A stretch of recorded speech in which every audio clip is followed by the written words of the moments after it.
My name is Deborah Green. I'm president of the local Audubon Society, and along with Jeannie here, we help publicize the forum locally.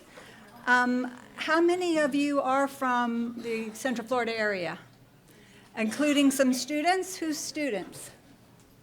We really, good, glad to see you. We've tried to get some students here. Okay, well, I have the distinct pleasure of introducing Dr. Hayes, who is a professor of integrated biology at the University of California, Berkeley. In fact, the youngest professor to ever secure tenure at the university. Dr. Hayes' research finds that the herbicide atrazine feminizes male frogs. And in this, he is one of the leading scientists critical of the pesticide industry and regulatory processes. He has an undergraduate degree in organismic and evolutionary biology from Harvard and a Ph.D. in integrated biology from UC Berkeley. He has published more than 40 papers, over 150 abstracts, and has given more than 300 talks on the growth and development in amphibians. And his work has shown that current regulatory reviews allow widespread use of pesticides that cause serious adverse effects well below legal standards. And we all consider him a courageous as well as good scientist and a great role model for up-and-coming scientists. So it is my great pleasure to introduce Dr. Hayes.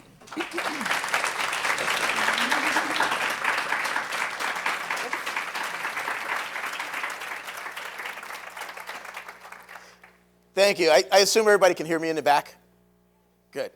I want to thank you all for coming out. I want to thank you for the invitation. I'm sorry I missed what sounded like an excellent tour yesterday, but I'm glad to be here today. I'm going to tell you a story over the next 45 to 50 minutes. But before I tell you my story, I want to start with this phrase. It's a phrase I learned while working in Southern Africa. I'm not going to try to pronounce it, but loosely translate it. It's a proverb, which loosely translated means people are people through other people. So I never present myself in any way professionally or in any kind of way until I first thank the people that make me who I am. First and foremost, my family. This is an old photo. They won't let me be in them anymore. But especially, and to my mother and father, I'm a biologist, and without Romeo and Susie Hayes, of course, I would not be here, literally.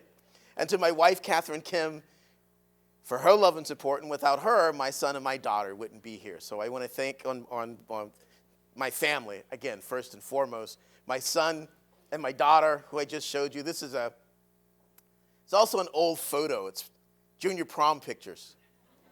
Yeah, it's those proud dad moments. I don't know which made me prouder, that my son borrowed my tie for his prom, or that my daughter borrowed my earrings for her prom. They were both. After 18 years of no daddy's earrings are too grown up for you, she finally got to do it, and both made me proud. I want to thank my funding sources, among many, Beyond Pesticides, who saved my you-know-what in the last couple years. And also, this is a disclosure. I have been funded by Novartis, Syngenta, EcoRisk, the chemical industry, which now no longer wants to hang out with me, but that's all right. What's the phrase? If you're not pissing somebody off, then you're probably not doing anything important. Those people make me feel really important.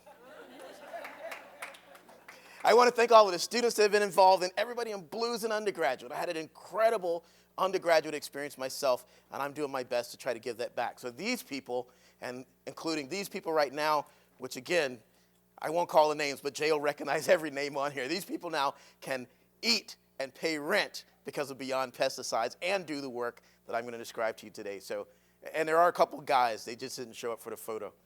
So, one of the other things that's important is that many of the students on this photograph, many of the students that I've worked with, were themselves the children of migrant farm workers and farm workers. And so come to the lab with a very unique perspective. And I've been very happy that I've been able to integrate and work with the community in that way.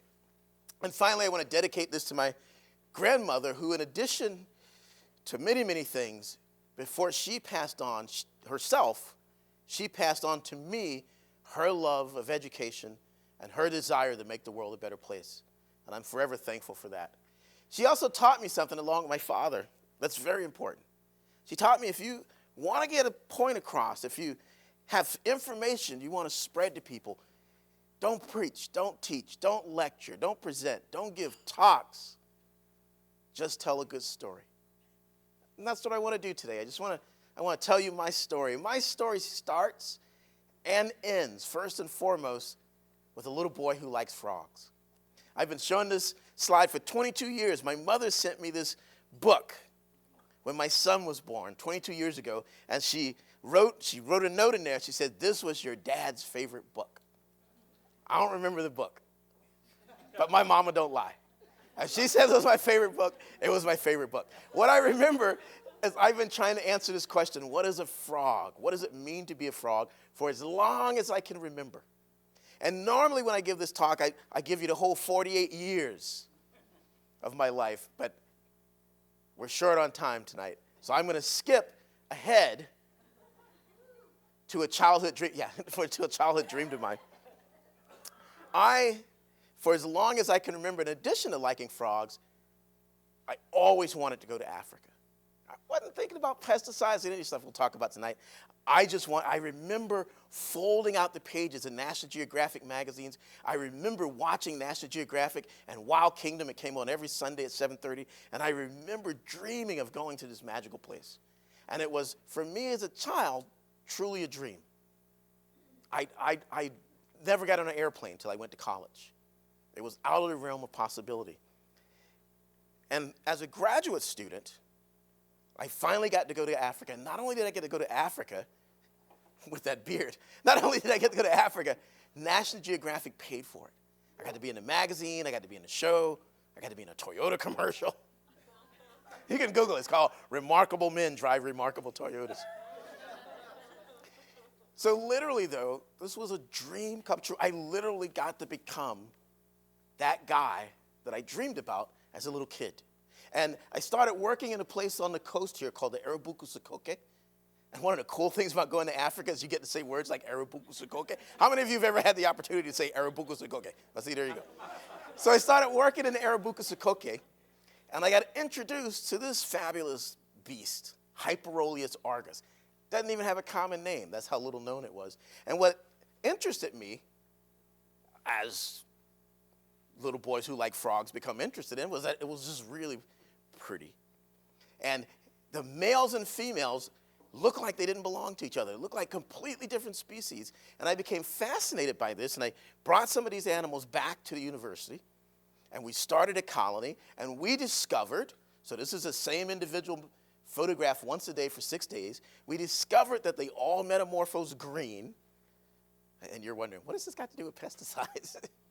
You should see the looks when I go give talks at breast cancer conferences. Like, why is this guy here? But we discovered, you'll see in a minute, we discovered that they all start out green, but the females change color at puberty, at sexual maturity. And so we hypothesized that hormones might be involved. And we hypothesized specifically that estrogens might be involved because the females only change color. So just like in humans, when little girls reach puberty, estrogen makes them grow breasts. We hypothesized that when these frogs reach puberty, estrogen makes them change color. And then we tested them in a very simple way. We just dipped the frogs in hormone solutions. So we dipped them in testosterone, the male hormone, nothing happened. We dipped them in estrogen, they started to change color. Now I should point out that this is where things get weird, in case you're wondering. Because here's a species, Hyperoleus argus. Because I was giving this talk on my color-changing frogs on February 15th, 1993. And I remember the date exactly because it was the day before my son was born. And my wife was in the audience, and I'm talking about my color-changing frog. My wife goes into labor, so I have to leave the talk. It's 100% true story. I don't make this stuff up. My wife goes into labor, so we're driving down the highway to go back to Oakland where my son was born, and my wife, between contractions, says, "You should patent that frog." And I thought it was the crazy hormones or something talking. I said, "You can't patent a frog." But she called her brother up, and he said, "Oh, you can patent a frog. Here, 2-4 to be referred." He's a lawyer. And so we did. We call it the Hyperoleus argus endocrine screen, or the HACES. And here's why you patent a frog. Here's a control, unexposed animal. They all start out green. If we give them estradiol, the estrogen that's in every vertebrate animal, if you're a female, if you're a reproductively mature female, it doesn't matter if you're a frog, a dog, a cat, a hog, or a human, you have this hormone. If we give them ethinyl estradiol, the estrogen that's in birth control pill, they'll change color. We gave them DES, which you heard about this morning, a pharmaceutical estrogen, they changed color. We gave them DDT, which you heard about this morning, is an endocrine disrupting estrogen mimic, they changed color. And in fact, I did this work with Nigel Noriega, one of my first Ph.D. students who was formerly an undergraduate with Lou Gillette. So there was some Lou Gillette influence happening. So we screened dozens of compounds, and we showed that every estrogenic compound that made my frog change color was also known to promote breast cancer. So we had a little frog that we could screen, we could dip our frog in chemicals, and if they changed color, we knew that that was a potential breast cancer promoter. In fact, you could send me some of your water. I'd dip my frog in and change color. I'd be like, oh, you might not want to drink that water. Not only that, we showed that if you give these frogs tamoxifen, we could block them. We could prevent them from changing color. And tamoxifen was the pharmaceutical at the time used to block estrogen and treat breast cancer.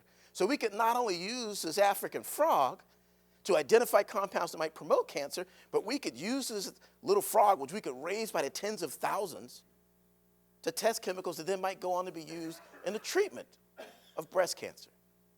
Okay, now if that's not weird enough, here's where it gets really weird. Because remember, I'm just a little boy who likes frogs. I just want to know why the frogs change color. So we patented that just because it seemed like a cool thing to do. And then little boy who likes frogs gets introduced to some grown-up words. And grown-up words always come in twos, don't they? In this case, the grown-up word was intellectual property. The university says, yeah, that's a good idea. And if you don't find a way to make money on it, we're going to sell it. I don't want anybody to sell my frog. So my wife and I set up this company called Sokoke, named after the Arabuko Sokoke, where the frog comes from. And we got a customer, little company called Novartis. I'm being obnoxious. The biggest chemical company in the world says, we want you to study atrazine. Here's atrazine. I'm not a chemist, but if you want to see it, here it is. In fact, chemistry almost got me kicked out of college. It was so nice I had to take it twice. But here's what it looks like. I never heard of it. We're joined at the carbon bond now. If you Google Tyrone, you get atrazine. You Google atrazine, you get Tyrone. Google it. It's an herbicide. It's a weed killer, in case you don't know. It's been used since 1958. We use 80 million pounds in the United States. At the time, it was the #1 selling pesticide. And when I say pesticide, I mean anything that kills a pest. It was the #1 selling pesticide in the world. So it was a big deal. It's used in more than 80, actually, this should say 60 countries, because now it's outlawed in all of Europe. Now, let me clarify, because I'm on camera. This slide is inaccurate, so says the company's lawyer. The compound has not been outlawed in all of Europe, they say.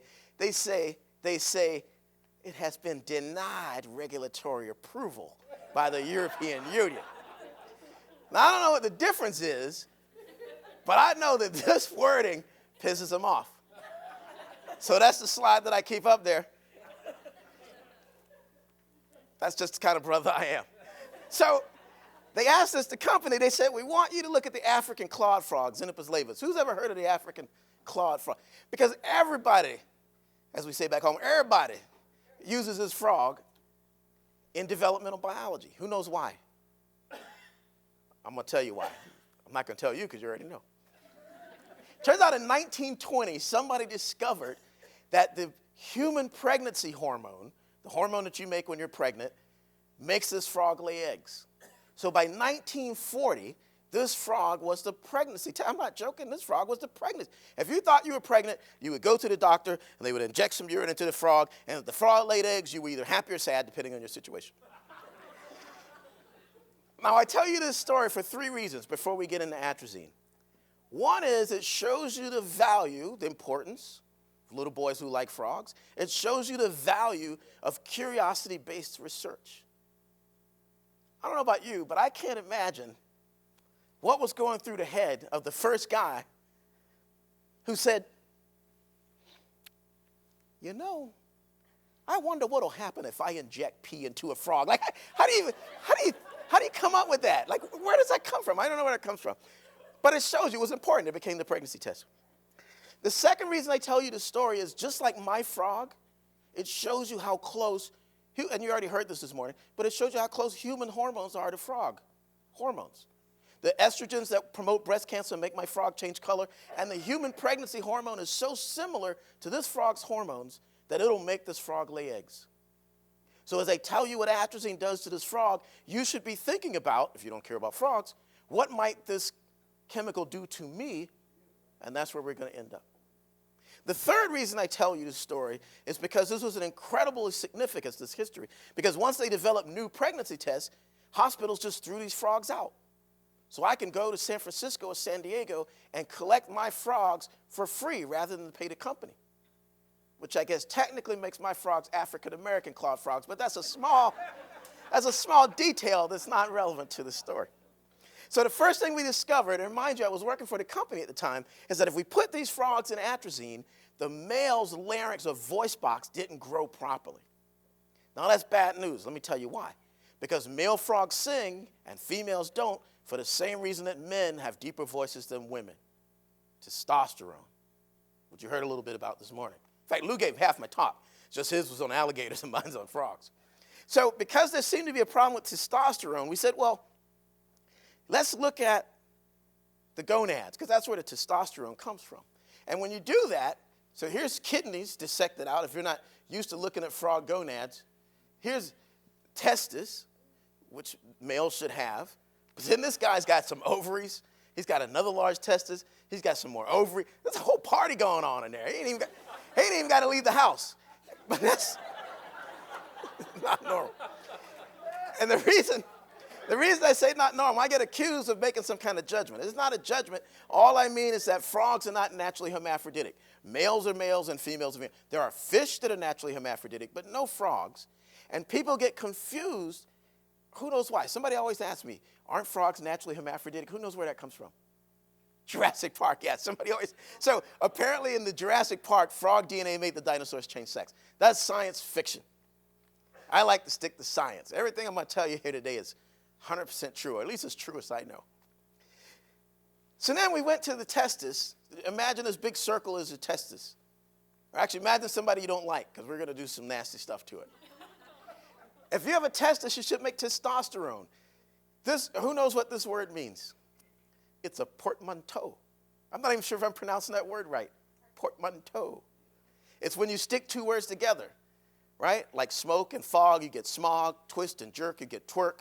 Testosterone means testicular hormone. It's two words stuck together. So it's the male hormone.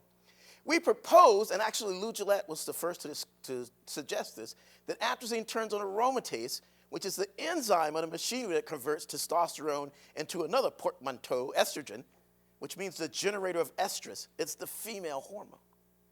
So it's a little bit simplistic, but the idea is that if you're exposed to atrazine, your testosterone goes down, so your larynx wouldn't grow, and your estrogen goes up, so now you start growing ovaries and some other things that I'll show you, which is okay if you're a female, maybe not so much if you're a male. So we tested this. We just measured testosterone levels, which we can do, just like they do for humans. We measured control males, and these are daytime low levels. They'll go up to like 30 or 40. And then we measured atrazine-treated males and then control females. And we showed that indeed, these guys had very low testosterone. Now, let me tell you where we're at in my story. By now, I'm an assistant professor, and I'm about to come up for tenure, right? To get the permanent job. And we published this paper, Hermaphroditic Demasculinized Frogs After Exposure to the Herbicide Atrazine at Low Ecologically Relevant Doses. And we published the paper in Proceedings in National Academy of Sciences, PNAS. Who knows PNAS? That was a big deal. So I called my mom. I call my mom every Sunday. I try to, but I called her this Sunday to tell her that I had this paper coming out. I'm coming up for tenure. I got a paper coming out in PNAS. I said, Mom, I have a paper coming out in PNAS. Silence. I said, Mom, did you hear me? She said, yeah. I'm just trying to figure out how you get a paper cut on your penis. I said, no, it's a 100% true story. This is a 100% true story. I said, no, Mom, P-N. And she said, you don't have to spell it, son. I used to change your diaper. She called me back the next week. It's 100% true. She called me back the next week. And she said, son, how important is that paper you're talking about? I said, really important, Mom. She said, because I went to Barnes & Noble. They never heard of that magazine. I'm going to tell you why that's important in a minute. I'll tell you why that's important in a minute. This now is my most important publication. It's a kid's book. I didn't even write it, but my mom can get it in Barnes & Noble. I'm going to tell you exactly why that's important when we get to the end of the talk. Oh, by the way, 4 black men and a Latina co-authored that paper, probably a record for the National Academy. I'm proud of that, too. As important as the paper was, however, it didn't answer some important questions. Like, we didn't know if these hermaphrodites were males with ovaries or females with testes, because frogs don't have sex chromosomes. So we had a good idea, because if you looked at a batch that were exposed to atrazine, you might get 50% females, 30% males, 20% hermaphrodites. So we had a good idea it was the males, and that fit with our hypothesis. We also didn't know what happens when these animals become adults. Easy question to answer, except it takes these frogs like 5 years to grow up. So you got to get an undergraduate or a graduate student and say, hey, I have a project for you. And maybe by the time you graduate, we might have something interesting to write about. In fact, it was worse than that. It took like 8 years. By the time it was done, this was the answer. See, frogs hurt their legs a lot. You see this frog's hurt his leg, and this guy's nice enough to give it a ride home. And what's interesting, though, is by the time we got to the paper to writing the study up, a colleague had discovered a gene that only females have. And we could do PCR for that gene and determine if an animal's a female if it has 2 bands or a male if it has 1. So the guy who looks like he's smiling with the hurt leg, he's a male. That's his brother. It turns out when the time these guys grow up, in this family anyway, about 10% of the males completely turn into females. They lay eggs and everything. In fact, he is a grandmother now. That's not something you hear every day. So I could have published that as is, but you see, I had tenure. I was in no hurry. I said, what happens to the other 90% of these males that don't turn into females? So spring break came around, and I told my undergraduates, I said, hey, let's like have a pool party. I mean, Snoop Dogg and Pitbull won't be there, but let's have a pool party. You guys will hang around for a Hazelab pool party, right? Okay, with something like pool party? You'd do that? So I told them they'd hang out for this. You'd do that, right? And not only have a pool party, but potentially get another PNAS paper? Undergrads, you'd hang out for that, right? Okay, went something like this. So we did these experiments, and I was just making this up. I didn't know what we were doing. I said, hey, let's put 4 females in there, because I wanted to know if these atrazine-treated males could compete and behave like a male. Put 4 atrazine-treated males, and just see what happens. Right? Everybody was a virgin. Nobody had experience. They'd never seen females before. Here's how it went down. We put them in, and I know the guys are thinking, that's not the kind of sex ratio I want at the club. But the idea is we wanted them to compete, so the females had to be limiting. So we put them in there at 7 p.m., the lights go out, put on a little Marvin Gaye, and then come back the next morning, and you could count. So we had stitches in there so we could tell who's who. And then you could count who was successful and who wasn't, who hooked up, as the young people say, and who didn't. Real simple. And when you do that, we found out that the atrazine-treated males, and we did the trials 4 times. Actually, we did them 5 times, but one student one morning kicked the pool, and they broke up, and we couldn't get the data. But we did it 4 times. Yeah, she got fired. Nah, I'm just kidding. Only 2 atrazine-treated males ever got the female out of 4 trials. But not only that, see, I'm an endocrinologist.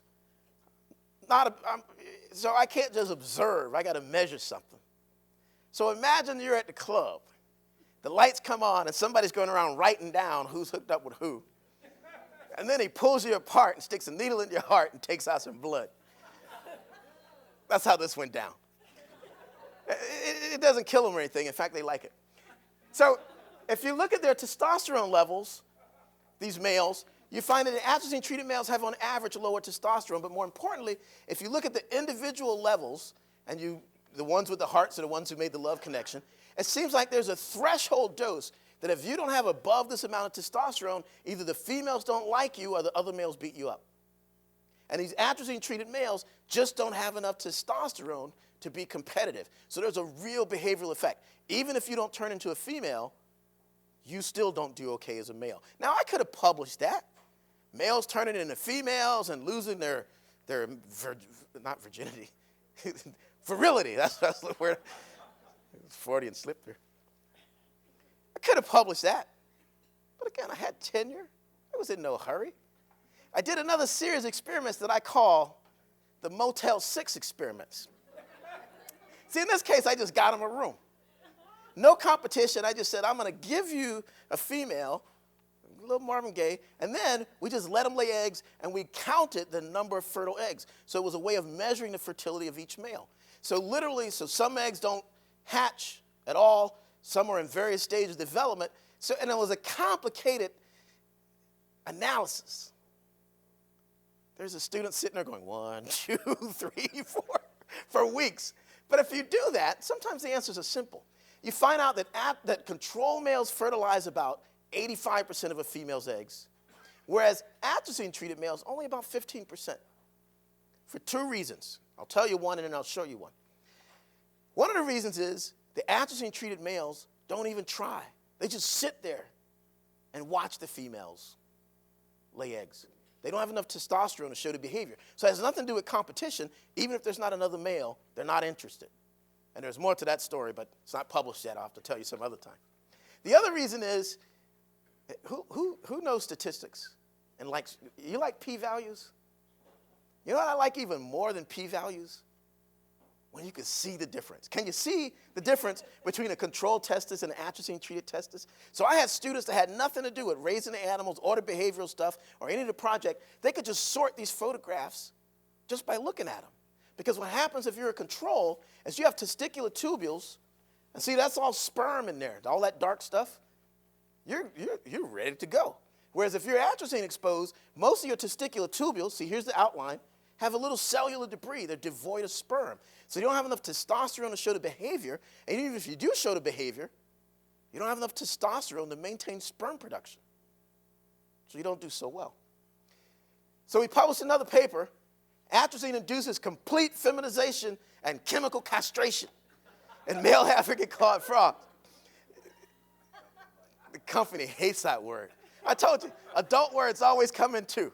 Chemical castration. They hated it. That's why I put it in the title. Because that's the kind of brother I am. But what's equally important, PNAS paper number 2, is that there are 1, 2, 3, 4, 5, 6, 7, 8 undergraduates who are on this paper. Every one of them has a Ph.D. or an M.D. now and a Morehouse man.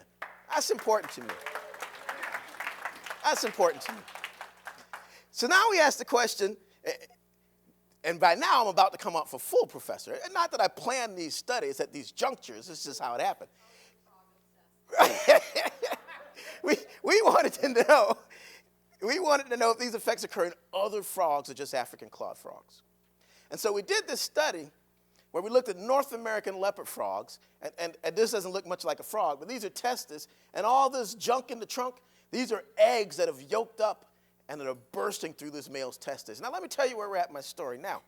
We eventually published this in Nature, another one of those magazines that my mom can't get at Barnes & Noble.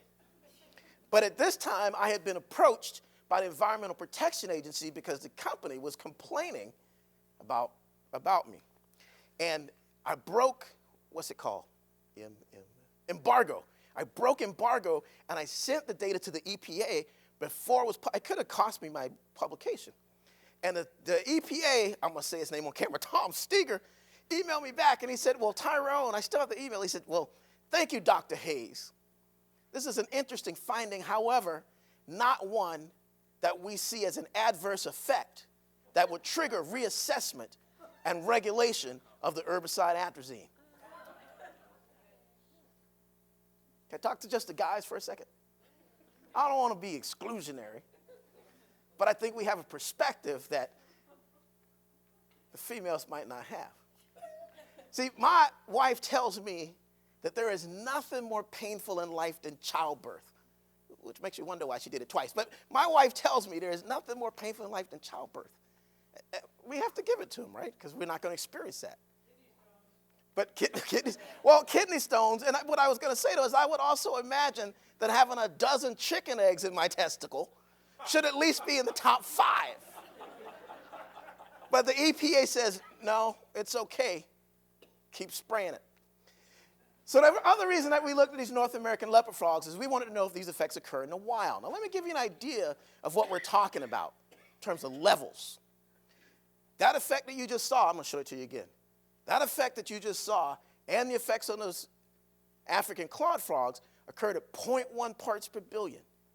That's 0.1 micrograms per liter. That's 100 nanograms per mil. That's like 1/1000th of a grain of salt in 2 liters.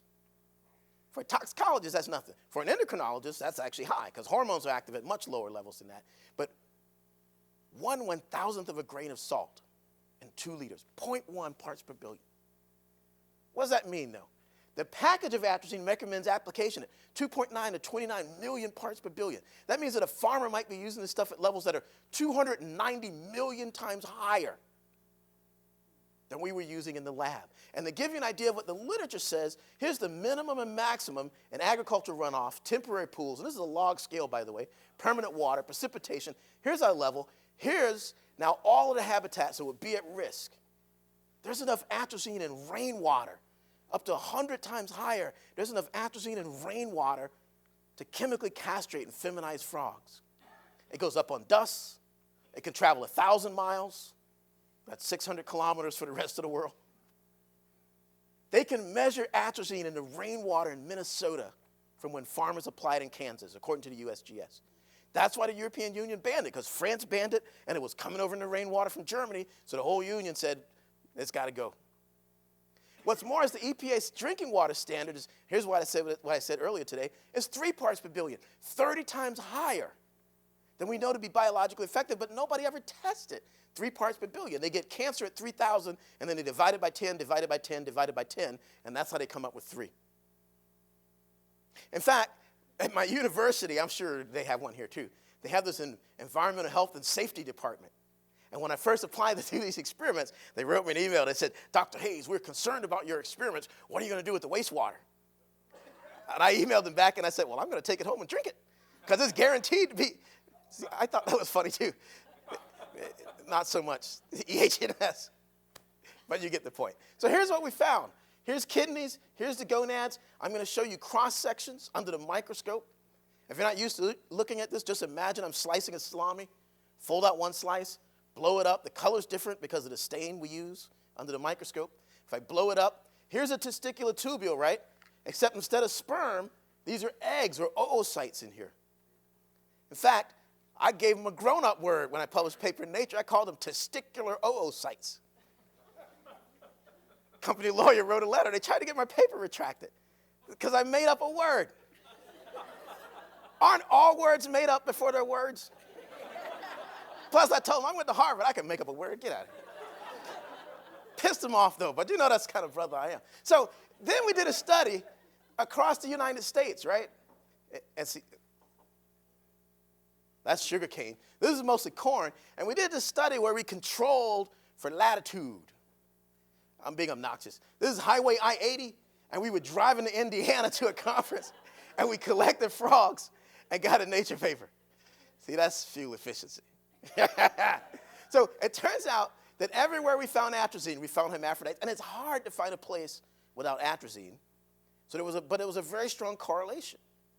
But the paper didn't get in Nature just because of the correlation. It got into Nature because we had the lab data to show that we could take frogs from here in Nebraska and raise them in clean water and not get hermaphrodites. And we could take frogs from here in Utah and raise them in atrazine-treated water and get hermaphrodites.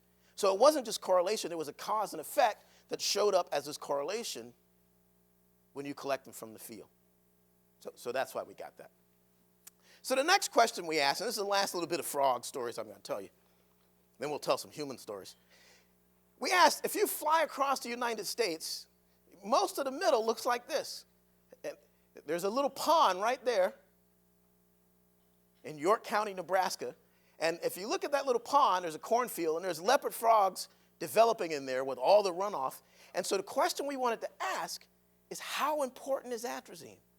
Because just from this one field, these frogs are exposed to not only atrazine, but all these herbicides in red, these fungicides, and these insecticides. You heard Lou talk about mixtures. We wanted to ask, is atrazine really all that bad? The answer is, atrazine's the only one we found to be so potent at the reproductive problems, but when you mix the chemicals together, and we studied them one by one or in combination, you get effects that you can't predict from the chemicals alone.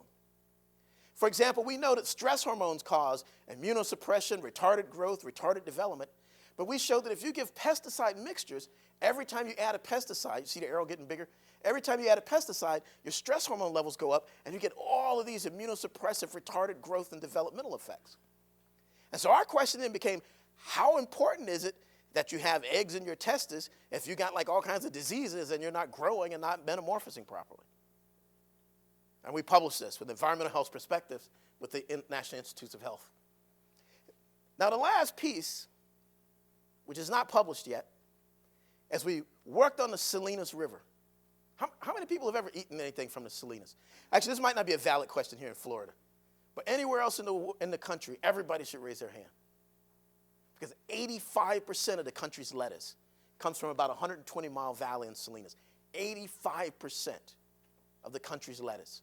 So most of you have probably eaten something from Salinas. I don't want to be disrespectful, but the salad this morning didn't look fresh enough to come from Salinas. But otherwise, that's just a little joke. All right, so the Salinas River flows south to north, intense year-round agriculture. And so most of the farms are in the north. So we had a really neat experiment where we could go to the south where there was no farms yet and no stress. So this water's about 1.5 feet deep, 22 degrees Celsius. Good place to be a tadpole. This is where rich people from Monterey get their water. There's a dam after this. And then you go to Toscadero. There's no agriculture yet, but there's high stress. This because all the water's being drained off for agriculture. So there's about 3,000 tadpoles in about 1 inch of water at 100 degrees Fahrenheit. So there's physical stress. And then when you get down here, the water's back, 1.5 feet deep, 22 degrees Celsius, except 100% of that water is agricultural runoff. So here's what we were trying to do. Let me just show you on Google Earth. We were going to go to a place that's pristine on the river, go further downstream where there's physical stress but no pesticides, and further down where there's lots of pesticides but no physical stress, and ask, how are these animals impacted? And again, this is yet unpublished. I'm not going to show you all the data, but a picture's worth 1,000 words. Here's typically what it looks like.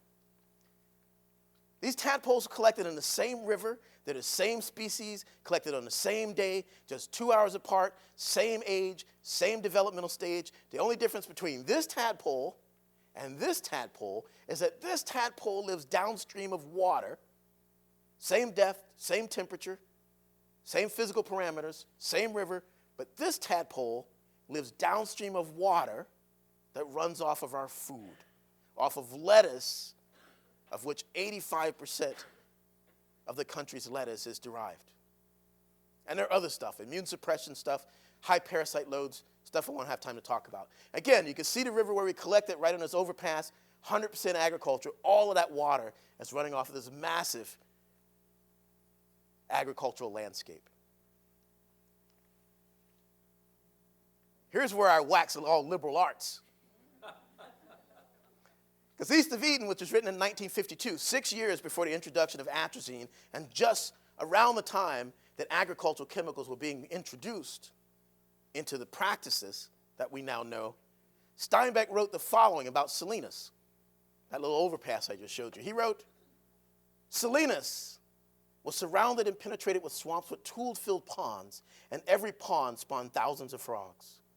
With the evening, the air was so full of their song that it was a kind of roaring silence. It was a veil, a background. And its sudden disappearance, as after a clap of thunder, was a shocking thing. It is possible if in the night the frog song should have stopped. Everyone in Salinas would have awakened, feeling that there was a great noise. In their millions, the frog song seemed to have a beat and a cadence. And perhaps it is the ear's function to do this just as it is the eye's business to make stars twinkle. Here's what Salinas sounds like now.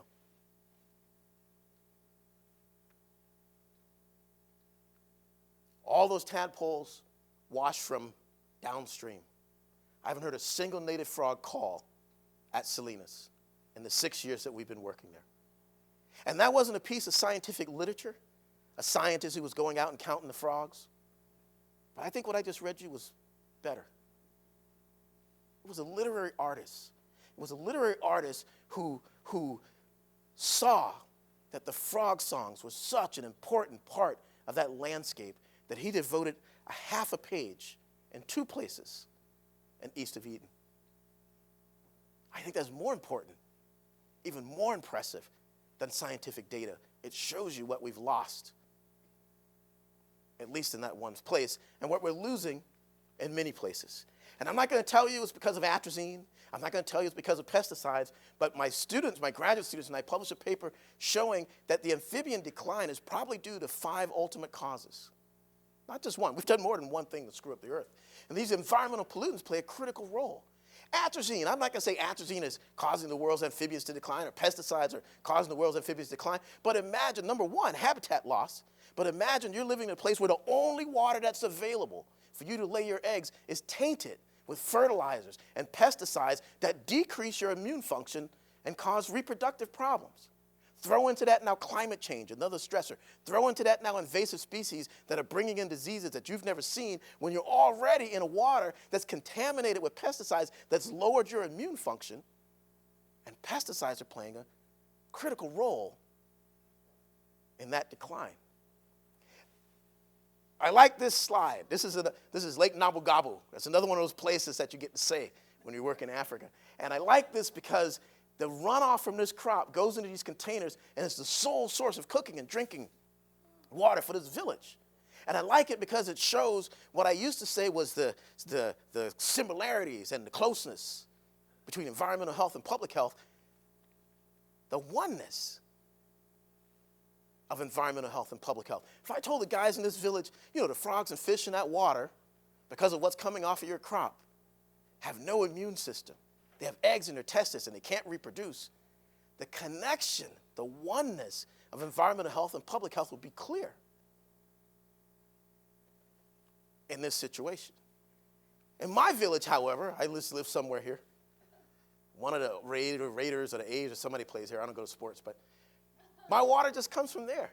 But we make these assumptions that there's nothing bad in our water, that this EPA, I'm probably offended somebody who works for EPA, but that's all right. The EPA, oh, that's right, we're good.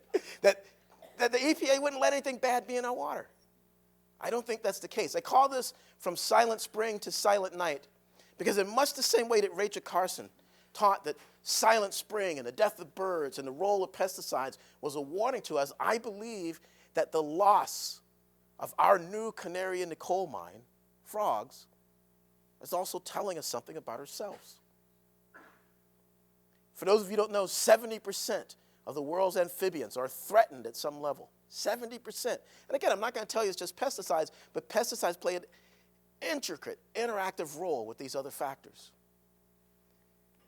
A colleague of mine wrote, in ecoepidemiology, the study of disease in wildlife, the occurrence of an association in more than one species and species population is very strong evidence for causation. Well, what I've told you about is not just correlation. I've talked to you about controlled experiments on more than one population, more than one species, more than one genera. The frogs that I work on represent 2 different families of frogs.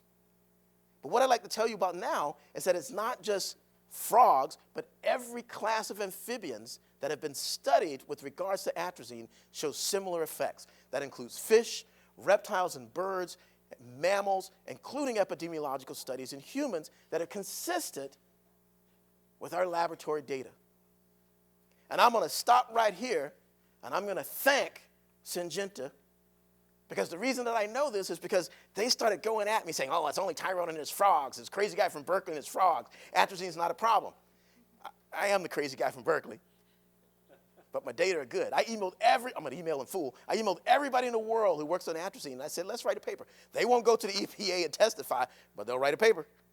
22 of us from 12 different countries I didn't even know any of these people. We wrote this paper, and among other things, I invented the word gonadotoxin. Pissed them off. They wrote me a letter because I've made up a word again. And you know, actually, I read somewhere a few years ago in Science magazine, it says scientists have shown that all language originated in Africa. So I'm just following in the footsteps of my people. Gonadotoxin is now a word. You got to use it. So it turns out we discovered the following. If you look at amphibians, here's my data. Remember I showed you sperm and a testis, give him atrazine, no sperm. This is a guy in Belgium with fish, sperm and a testis, give him atrazine, no sperm. This is a couple actually down in Argentina, sperm and a testis, and then look, looks just like my frog. This is an alligator, like a caiman, a reptile. Give him atrazine, no sperm. This work was done independently in Croatia and Nigeria. I got to go to Croatia and Argentina. This is a testicular tubule of a rat, sperm and a testis, give it atrazine, no sperm. And this is a guy in Pakistan, quail, birds, sperm and a testis, give it atrazine, no sperm. So it wasn't just me. This effect was occurring across vertebrate classes, everyone that's been looked at. That's the company page, and then you didn't find anything. So does atrazine decrease testosterone? Is that why you don't see the sperm? That's what I said. But that's also what this guy said in England. Because if you give salmon atrazine, testosterone goes down. Here's my data in frogs. And even the company showed that if you give atrazine to rats, testosterone goes down. What is the problem? In humans, we can't do experiments on humans.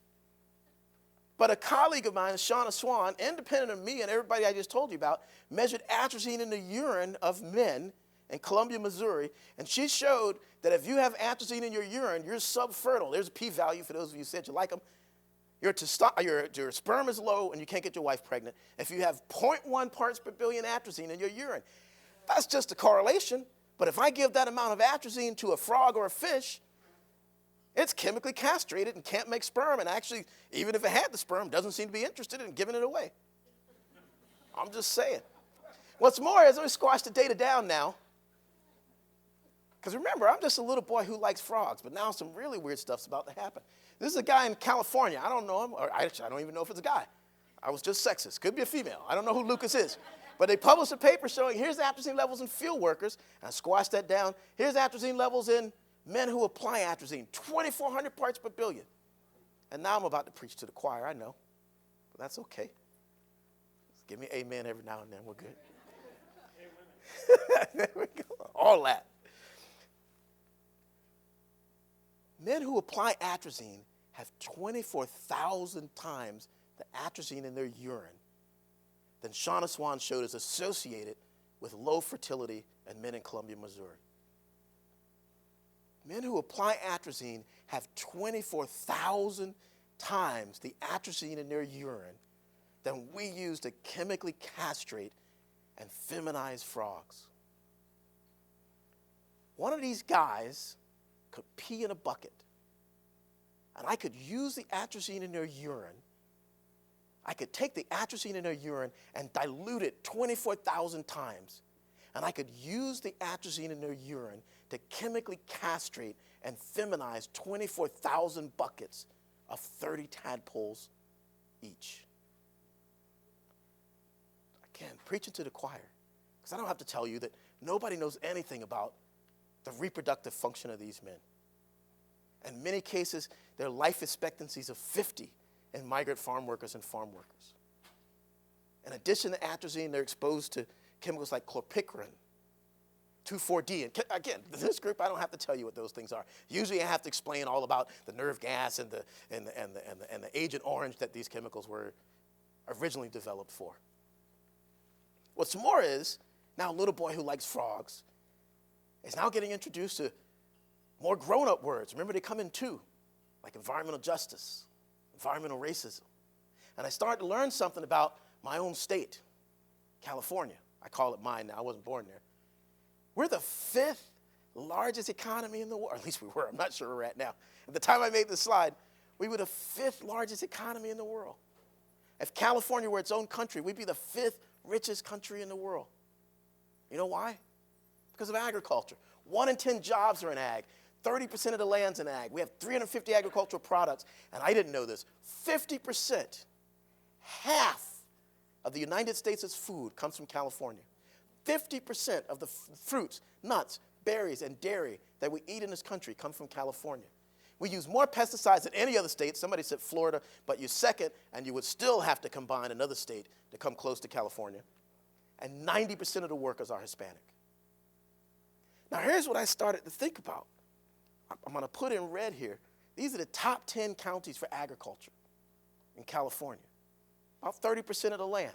So technically, these are the 10 counties that make us the 5th richest country in the world. Am I right? If I plot now the 30 poorest towns onto this same map, where do you think they are? So the people who make us the 5th largest economy in the world, the people who make us the 5th largest economy in the world, again, I'm preaching to the choir, but they're the targets of chemicals that we know are associated with adverse health outcomes. I'm still trying to be a little boy who likes frogs. I think about the aromatase part of the equation, and you're not going to make eggs. I'm not going to tell you that. So vitellogenesis is oogenesis, egg making. But aromatase and estrogen are important in mammary cancer, breast cancer, and prostate cancer.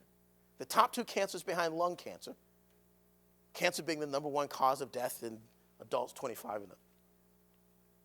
In their own factory, they published a paper showing that there's an 8.4-fold increase in prostate cancer incidence in San Gabriel, Louisiana. And that's men working bagging atrazine in their factory compared to men who work in the factory but don't bag the atrazine. They published that, not me. They published that. It's just a correlation. Here's a p-value for you. Less than 0.0001, women whose well water is contaminated with atrazine are more likely to get breast cancer compared to women who live in the same communities but don't drink their well water. I didn't publish that. I don't even know who Kettles is. For some reason, they focused on me. That's just a correlation, but if you look at rats, I told you, testosterone goes down with atrazine, estrogen goes up concomitantly. But what's more is the company showed that if you give rats atrazine, there's an increase in mammary tumors, a significant increase. They claim it's just an earlier onset, not a significant increase in incidence, but I guess you could play with words however you want. The point is if you're exposed to atrazine, you develop more breast cancers, and there's a correlation in humans. What's more is if you look at human cell lines, they did this work at first. I've published 2 papers on it subsequently.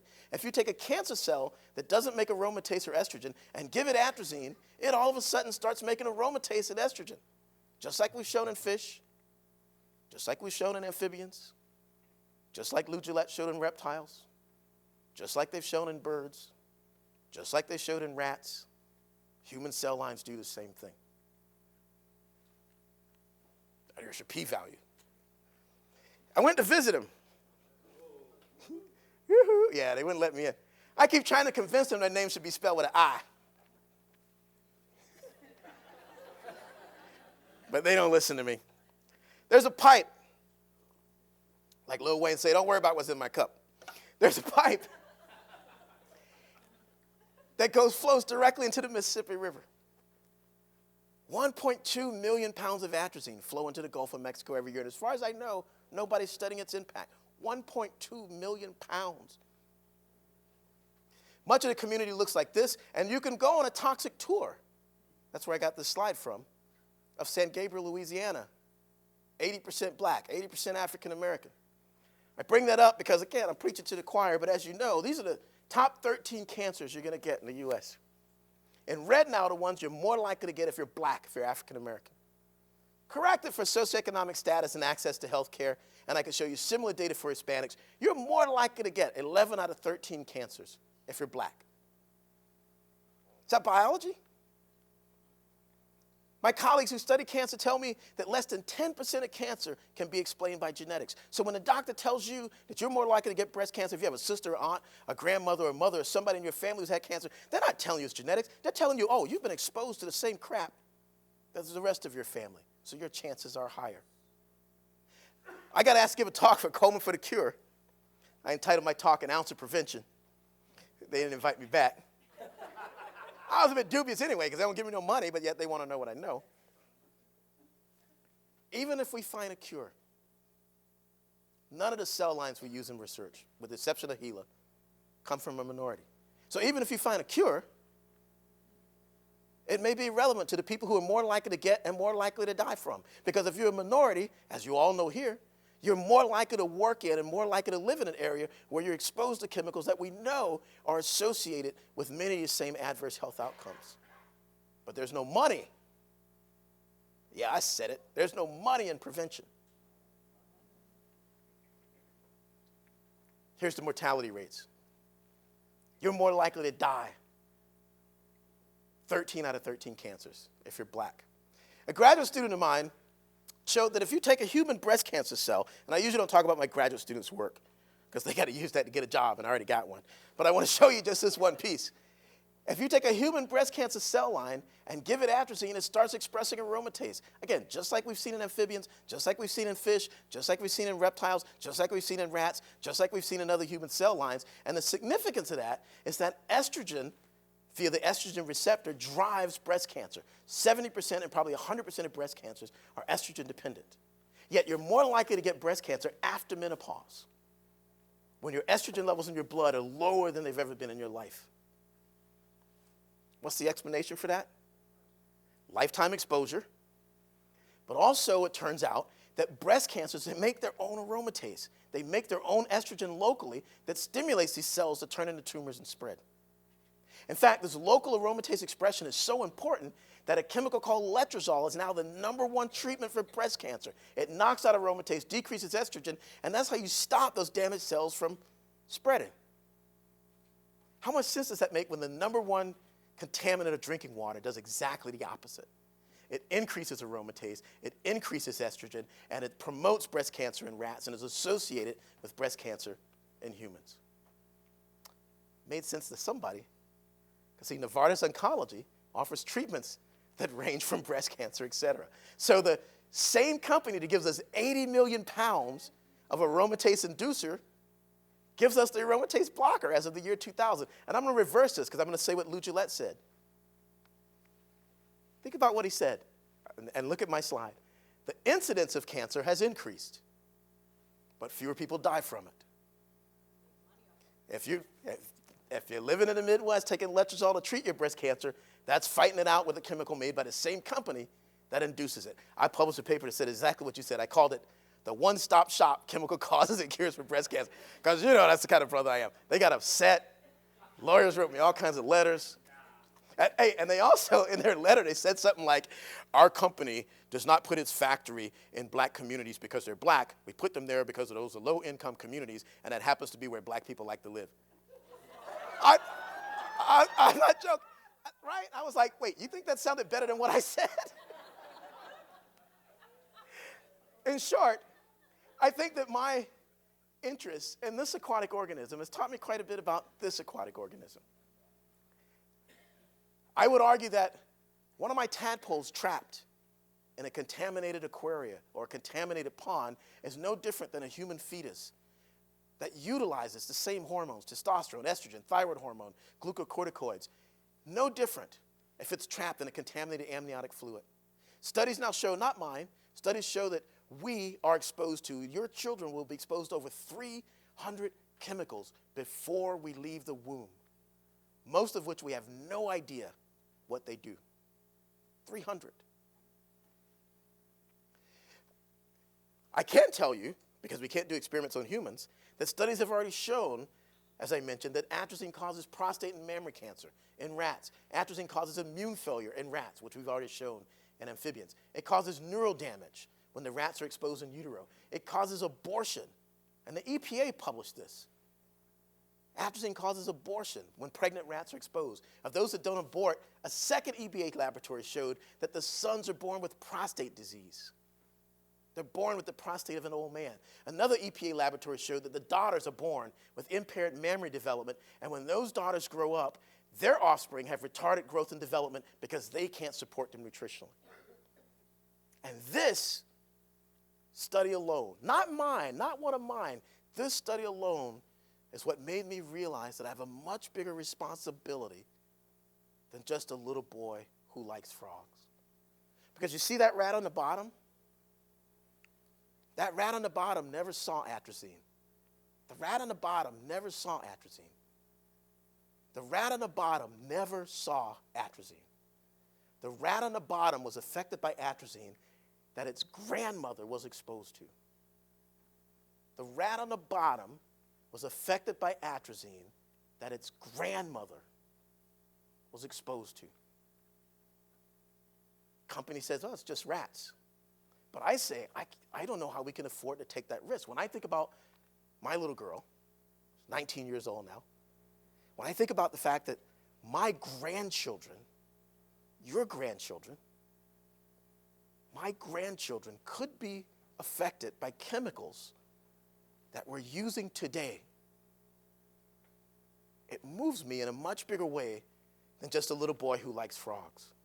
The reality is that colleagues already shown that there's a strong correlation between atrazine and birth defects. If you get pregnant during peak atrazine exposure, you're more likely to have a baby with birth defects. Some of those birth defects include, and I apologize for the images, but some of those birth defects include in this study, not mine, that maternal exposure to surface water atrazine is associated with fetal gastroenteritis. I didn't even know what gastroenteritis was. It's when the baby is born with intestines outside of its body. Another study showed, and again, these aren't mine, I think this one was from CDC, that atrazine is associated with the risk of choanal atresia. That's where the nasal and oral cavity don't close up and the baby has a hole in its face. And much more relevant to my work, this study, a case-control study of maternal residential atrazine exposure in male genital malformations, I won't read this all, showed that if you're pregnant with a son, you're more likely to have a baby with genital malformations. These malformations, if you're exposed to atrazine, include hypospadias, where the urethra doesn't go all the way through the penis. It includes cryptorchidism, where the testicles don't descend into the scrotum.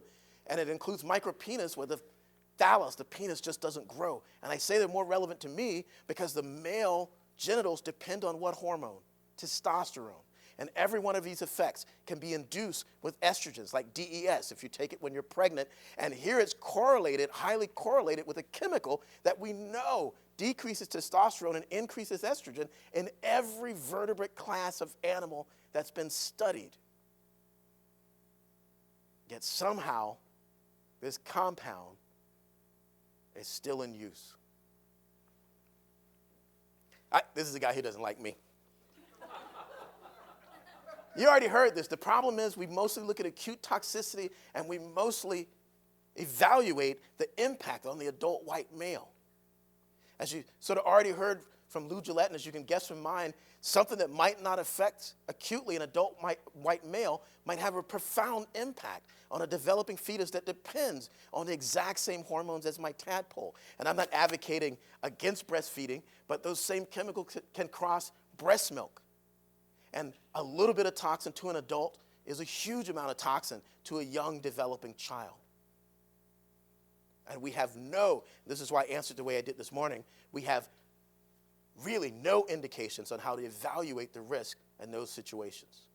The EPA just said to New Yorker Magazine in an article about me, something that really, really, really blew me away, actually, that a spokesperson would say this.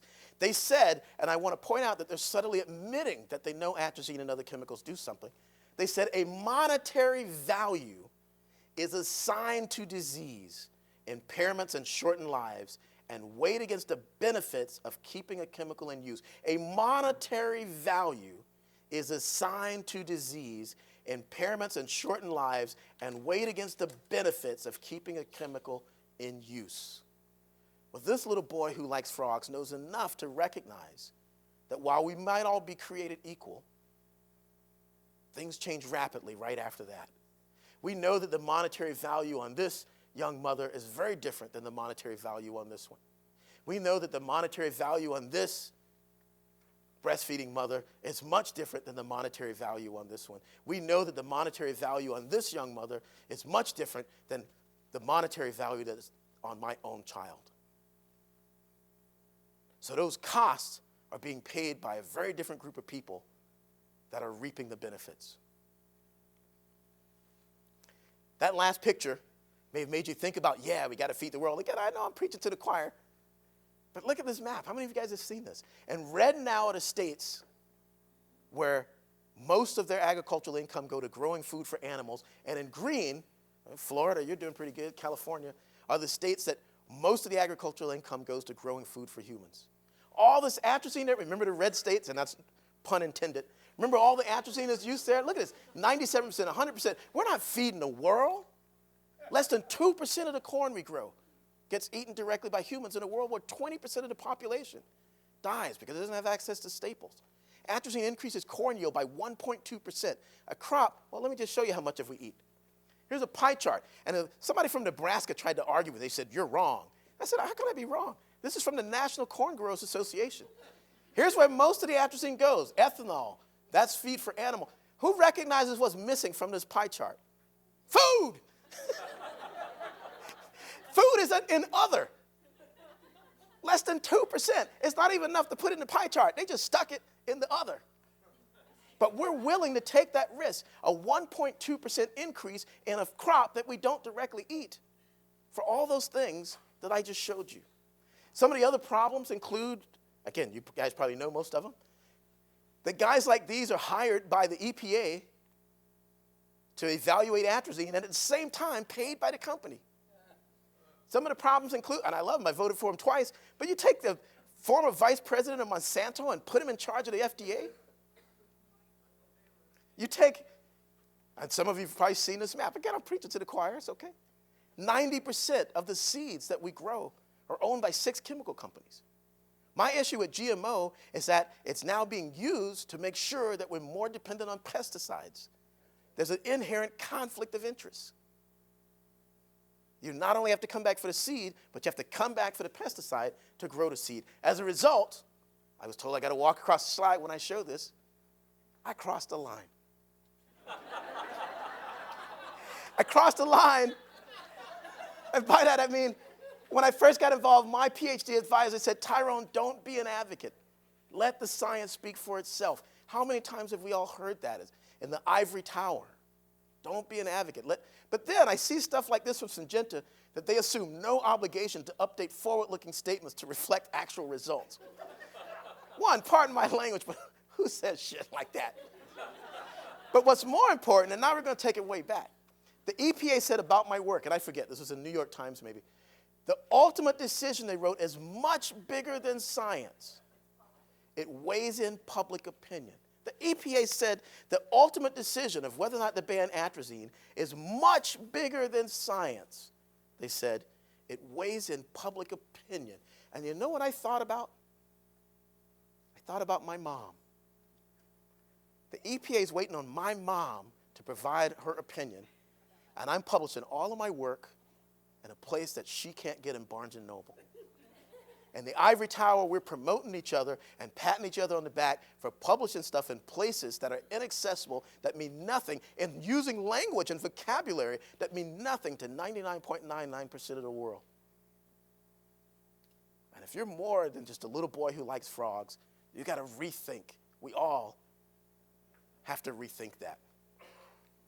Finally, to give you an idea of what happens to a little boy who likes frogs who crosses the line, I helped the lawyer. I didn't get any money, but I helped the lawyer win a $105 million settlement for atrazine. But the most significant thing, I think, in helping that lawyer is that the secret documents of the company got released to the public. And some of you know was used to write an article in the New Yorker magazine about my battle with Syngenta. They wrote some things. Here's what the spokesperson from Syngenta said to the New Yorker. She said, I am troubled by a suggestion that we have ever tried to discredit anyone. Our focus has always been on communicating the science and setting the record straight.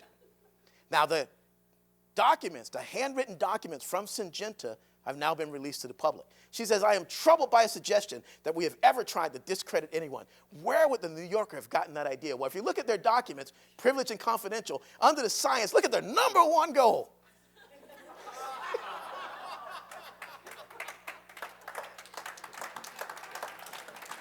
They also wrote, because people used to think I was crazy and making this stuff up. I knew they were having meetings on how to get Tyrone. They made a list, thousands of pages. Look, they wrote more risky. They had a list of non-risky, more risky, most risky. Have his work audited, report to Johns Hopkins, FOIA raw data, ask journals to retract, investigate students. They crossed it off. I don't know if they mean they did it or not. Investigate funding, tax audit, investigate wife, family background, school history, court interactions. And here's my favorite. Can you read that? Set a trap. Somebody in a damn meeting on Tyrone actually wrote down, set a trap. It's like something out of Marvel Comics, isn't it? Set a trap. So they tried to set a trap for me. And then, and I'm finished. I know we're at time. I'm finished right now.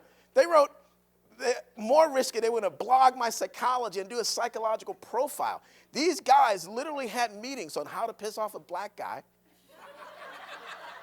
And they literally hired somebody. We saw the bill. They hired somebody and paid them, I don't know, $10,000 to find out if I was crazy or not.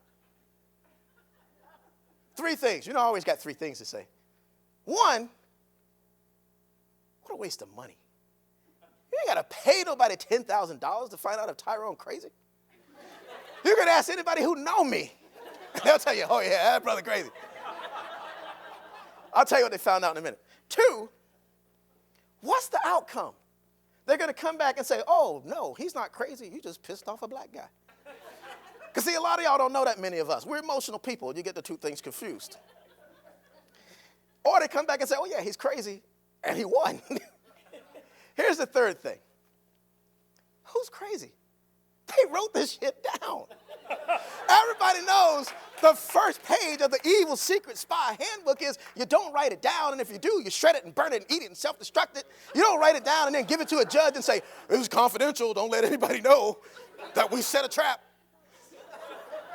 Here's what's not so funny.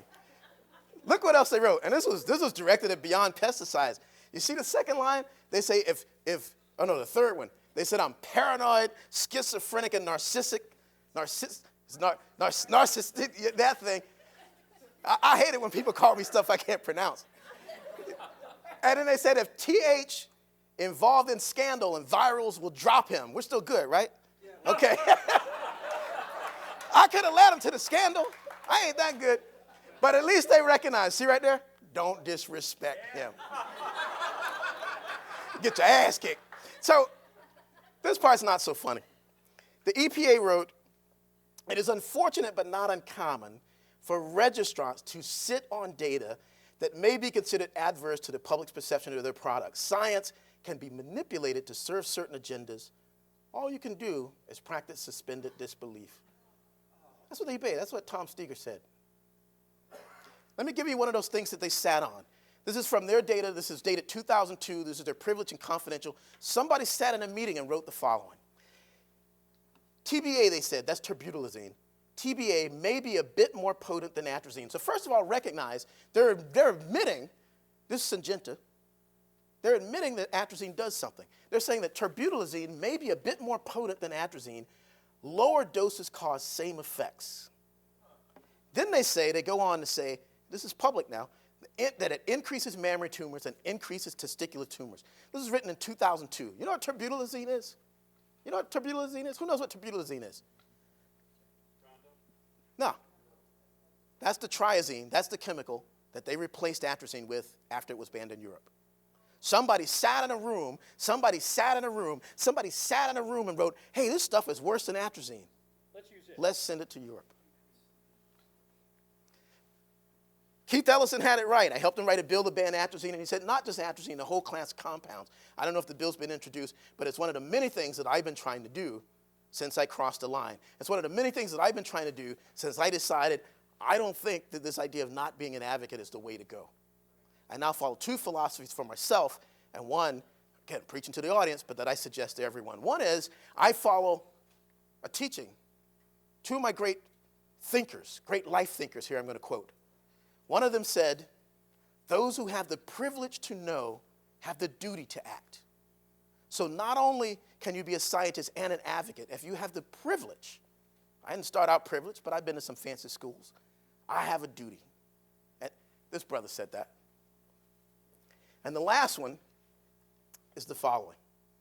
It's time for us as a people to start making some changes. Let's change the way we eat. Let's change the way we live. Let's change the way we treat each other. You see, the old way wasn't working, so it's up to us to do what we got to do to survive. That brother said that. Thank you.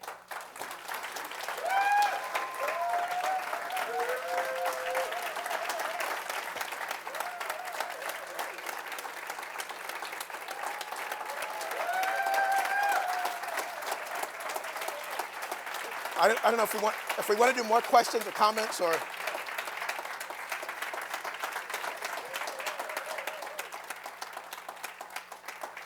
I know that we might want to get to the wine and refreshments, but I already got mine. So if you want, I would never come between you and yours.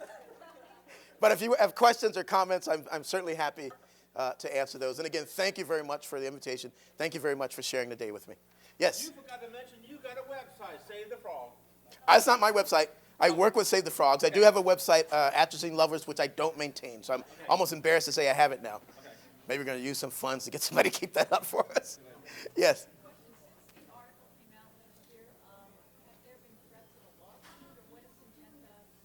So the question is, since the article came out in New Yorker, they put something up on their website. They hired a guy named John Entine to write stories for Forbes magazine, and he's been doing that. They didn't write a letter threatening me because of the New Yorker per se, but after I did an interview for Democracy Now!, when I talked about the way that they threatened me and my wife and my daughter, then they sent a firmly written letter, which I taped to the wall with the rest of my firmly written letters. But some people always ask me, could I sue for libel? And I always ask, what would I get if I sue? The answer is money. And if I wanted money, I would have stayed with them in the first place. So I have no intentions of suing. Everything that I want to happen has happened with regards to my interaction with them. Sir, is there a test that the average consumer could use to detect atrazine in their water? You know, somebody told me, so the question is there a test for detecting atrazine in your water? Some water districts do it. I know it's tested in my town. Some you can have it done for free. Some you can have it done for lots of money. And somebody told me there is a kit, almost like a pregnancy test home kit that you can order. I have no experience with that kit or how accurate it is. And I don't know where you would get it, but somebody mentioned that at a talk that I gave a while ago. Other stuff? Yes. So the question is, as a graduate student, how do you deal with protection and so intimidation. When I got involved, because I knew about things like, they had control over when we published, et cetera, I didn't take anybody on that project who was a student because I didn't want their careers or, trying to write their dissertation and tied up. It was former students who came back to work on that project. I know other graduate students who really got caught, some of whom actually one student ended up working with Lou Gillette, who was working with one of the people that Syngenta hired to, discredit me. And she almost left graduate school, and Lou Gillette kind of grabbed her and saved her, and she ended up in his lab. I know at least one other graduate student that was kicked out and another one that was in danger. So you have to be very careful. You have to find the right person. What about you when you started out as a student yourself, though? I wasn't involved in anything that anybody cared about when I was a student. I was just playing with color-changing frogs. Well, and I did other stuff before that. And I had even when the first atrazine paper came out, I never answered my phone. And I remember PNAS called, and they said, you should get a working phone. I had no idea it was going to be such a big deal. I just thought, it was just like any of my other experiments. I put atrazine and I published something. I had no idea. And I think for many of us, I think if you ask Lou Gillette or Fred from Saul, I think many of us, and I watched Lou and Fred from Saul and Theo Colburn. I watched them in battle with people, and I would sit there, I will admit, I'd sit there and go, these people are crazy. But then when you get involved, you realize you get swept up in it before you realize that somebody's going after you and somebody cares. So I really don't know a good way, unless you're getting into the fray on something. And then I would say be very careful early in your career and make sure you have somebody that you can count on that's going to support you. Because there's some people who aren't. There's some people who view it very differently. That probably doesn't help. I tried. Yes. Acting on the precautionary principle, how do we get atrazine out of our water if we assume it's in there and other chemicals besides? Somebody here can, I'm pretty sure, let me tell you why I don't like your question. I'm pretty sure Brita Filters takes it out. In fact, if you look on the package, it actually says removes atrazine. Really? I don't get paid a dime to say that. I'd be so rich right now. Brita, any of the carbon-based filters will pull it out. And I think it's probably true for most of the pesticides. That doesn't solve the environmental problem. Again, I'm preaching to the choir, but it doesn't solve the problem for factory workers and farm workers because that's inhalation and absorption. So even if there were access and the money to do it, and it puts the burden on you when it really should be on the company. That's what that $105 million settlement was for, was water companies suing Syngenta to take it out before it got to their customers. So you can personally take it out, but I don't really know that most of us, well, it depends, are at risk. The people who are at risk are the people who are working in agriculture and working in the factories. and people who are contaminated and exposed every day. That'd be my guess. For other chemicals, that may not be true. Is it because of the size of the molecule? I think my understanding is any small molecule will be taken out by a carbon filter. But somebody here may know better than I am and should correct. Studies on Mike Adams' website. He did the most recent study on all the water filters that are on the market to see which ones filter out mercury, pesticides, et cetera, so that's the best one. Charcoal filters, carbon filters. There's a whole list of them. Yes. So why doesn't the insurance company drop them? Like if they have this huge lawsuit against them and there were good toxicological tests, you think that they'd be dropped by their insurance company? I'm guessing they pay the insurance company a lot of money. Yep. Same as they pay their lawyers and their lobbyists. And Yeah, but like termite guys can't get insurance anymore for chlorpyrifos because, you know, there's toxicology. I don't know the answer to that. They're big. Sorry? They're big. I don't know. Yes. So the question is, how do you steer away from schools that are taking money? Good luck. Because I think you're going to find more and more and more, especially if you want to go into, you said agricultural engineering, then you're basically putting yourself in the line of people who are going to work for schools that get a lot of money from big ag. Because the fact is, when I was the generation before me, National Science Foundation funded careers. My professor just got one grant after another. That's just not true anymore. Anybody who's in academia here can tell you that, right? I mean, I just applied for NSF, best score you could get in the country. Didn't even go out for second review, and their answer was, oh, because you study endocrine disruption. And I said, but that's not what my grant's about. And they said, well, we know that's what you do. That's why I said Beyond Pesticides saved my life. So, but even without that, the funding rates are so low right now, that, and especially if you're going to go into anything related to agriculture or biotech, those schools are trying really hard to attract more attention and more funds from those, from industry. That's just how it is. So you have to think very carefully about who you go to work with and what department you work with and what you work on. But you're not going to, I don't think, you're not going to find a place that doesn't have some influence by big money, especially with what you said you're interested in. Yeah. Has anyone else in your position, after hearing your story, decided to come out because they gained courage seeing what you do? Well, let me see if I'm going to offend anybody in the room. So the question is, has anybody come out? Again, I think that the things that academia promotes you for aren't the kinds of things that I do. So I don't want to offend anybody. But in terms of come out, yeah, people will co-author a paper. But do any of those guys show up at the EPA hearings? So every scientist, I mean, the only work that's ever been funded that says that atrazine's okay was funded by the industry. Anybody else who studied atrazine, and there are now hundreds of papers, well over 100 papers for sure, shows the kinds of things that I've already shown you. So there are many other scientists that have shown the data, but that's been caught up in the battle the way that I have. And part of it is because Syngenta targeted me. Some of it was personalities, whatever, because I'm not the kind of brother that backs down. So, and in fact, if they had left it alone, maybe nobody would have paid attention. But once I got a little bit of media attention, they went out of their way to try to discredit me and publish their own little stuff on the web, which made more media come back to me, which made them try to do something bigger, which made,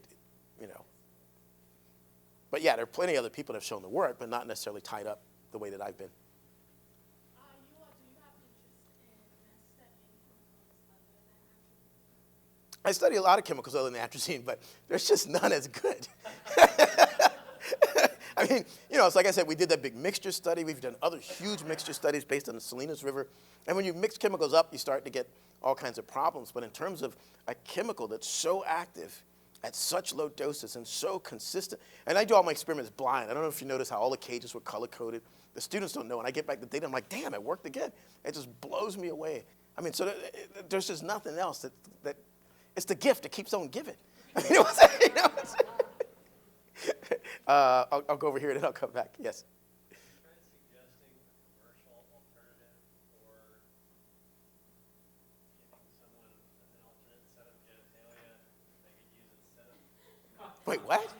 Wait, I'm not sure if, wait, what? There are other commercial purposes for giving creatures the opposite sex gene that you could propose to them so they don't use it as pesticide.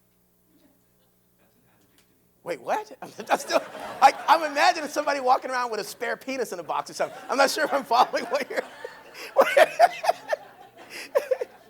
I'm not sure if I'm following the question. Trying to help the company evolve into a more He's trying to make a kinder, gentler Syngenta, an alternate use for atrazine besides. Oh. No, I haven't thought of that. Behind there. No. Thank you so much, Tyrone. Your work is awesome. And I know you focus a lot on chronic exposure. So a few weeks ago, on March 27th, we had a logging crew that was directly sprayed with atrazine twice by an outdoor lake at about 150 feet. Do you know any studies about acute exposures, or is there anyone interested in studying acute exposures? These men are super sick. I'm always reluctant to even give the impression that I say that something is safe. What I'll say is, of the data that I know and what I know of, acute exposure to atrazine, I guess it depends on the level. It does have a toxicity, but it's relatively high. And other than that, I don't know of any data showing that there's acute damage. On the other hand, I didn't know of any data that showed that caused frogs to turn into hermaphrodites until we started to study it. So that's my disclaimer is, no, I don't know of, but that doesn't mean that there isn't. So I think here and then there. Yes? So again, thanks for your talk. I've followed this controversy for several years, and I've always been very impressed with your courage. And Thank you. It's a pleasure to finally meet you. So about a third of the way into your talk, you showed a picture of maybe a kid's book, and you said, I didn't write this book, but it had a big influence on me, and you said you were going to talk about it later. Only thing what I meant when I said I'll talk about it later is the importance of getting things out in the public that we don't get credit for in academia. So the book was written about me, but it was written by somebody named Pam Turner. And just the idea now of doing those kinds of things, which we get no credit for, I think may be more important than the kinds of things we get tenure for. The PNAS and the Nature paper, which, outside of this room don't mean anything to anybody, but doing these sort of public, sort of non-peer-reviewed things that we get no credit for are much more important, I think, than even what we do in academia, right? We all want to teach the top, graduate courses and this and that, but I think teaching a freshman a non-majors course may be some of the most important contributions that we can make to academia, right? But we all want to be on some level here, and I think we need to rethink that and how we reward each other for that in the ivory tower. Here's the things that I'll say with confidence. There's no doubt in my mind, and I think any biologist's mind, that gender identity and gender preference are determined at birth. As a human, it's complex. You can get influenced by religion and culture and all these kinds of things, right? There's very good data, and no doubt in my mind that gender identity and gender preference, it's not genetic, but it's a result of the hormonal environment that you experience in utero. And there's good data from rats and good data from, and there's data from humans that were exposed to estrogens and all kinds of things like that. Therefore, chemicals that interfere with or mimic hormones, there's no doubt in my mind, and as long as they cross the blood-brain barrier, could also alter your gender preference and gender identity. However, what I don't know, I'm not a sociologist, is I don't know that gender identity and gender preference has really increased. I can tell you this in my own personal experience. I know nobody in South Carolina who's had a transgender operation. I know numbers of people in California, including some of my kids' friends who had it done in high school, the surgery's done in high school, some of my kids' friends' parents. I know at least one graduate student. I know at least one faculty member. Now, I don't know if that's because of geography or if that's because we're now at a time when it's more accepted, if there's been social sort of acceptance changes. So I don't know that that frequency has really changed. Again, in my own personal life, I can tell you, I know nobody back home from South Carolina of any age. And I know people from my generation and my kids' generation who've done, but I don't really know if that's a difference. That's a long answer to a short question, but I think it covers me and what I'm absolutely sure about and what I'm comfortable in saying. Yes?